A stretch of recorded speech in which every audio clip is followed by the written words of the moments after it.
கடவுளே, முத்துப்பாண்டியனை மனசு மாறி அஞ்சலி மேடமை மறந்துட்டு மீனாட்சியை கல்யாணம் பண்ணிக்க தயாராயிட்டாரு.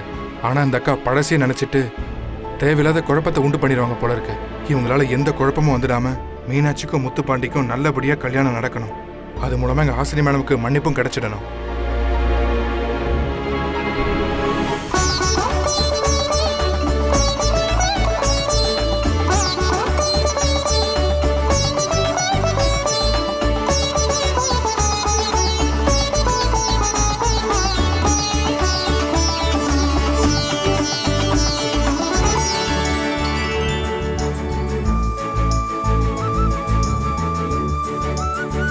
மீனாட்சி, உனக்கு இருந்த அத்தனை திருஷ்டியும் போயிடுச்சு. இனி எந்த சிக்கலும் இல்லாம உன் கல்யாணம் நல்லபடியா நடக்கும். நீ சந்தோஷமா வீட்டுக்கு போய் கல்யாணத்துக்கு ரெடி ஆகுமா. கூட்டிட்டு போங்கம்மா. வா மீனாட்சி. அஞ்சலி, இங்க வா. என்னாச்சு? வா.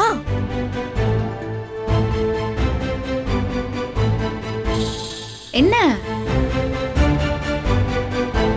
ஏன் இவ்ளோ பதட்டமா இருக்கீங்க? இல்ல அஞ்சலி, நான் உன்கிட்ட உன்னை கேட்பேன்.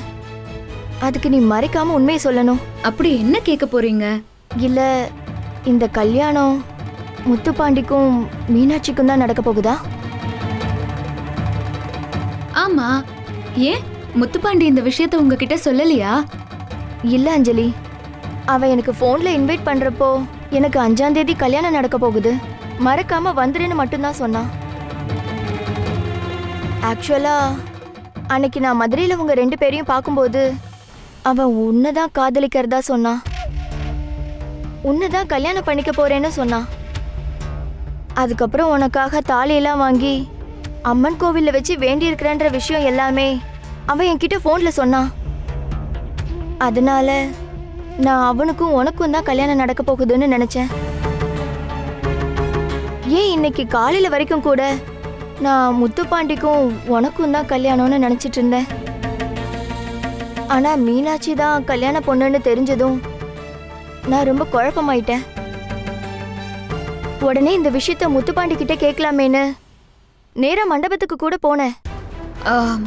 முத்துப்பாண்டி என்ன சொன்னாரு? ஆனா முத்துப்பாண்டி கிட்ட இந்த விஷயத்த என்னால கேட்கவே முடியல.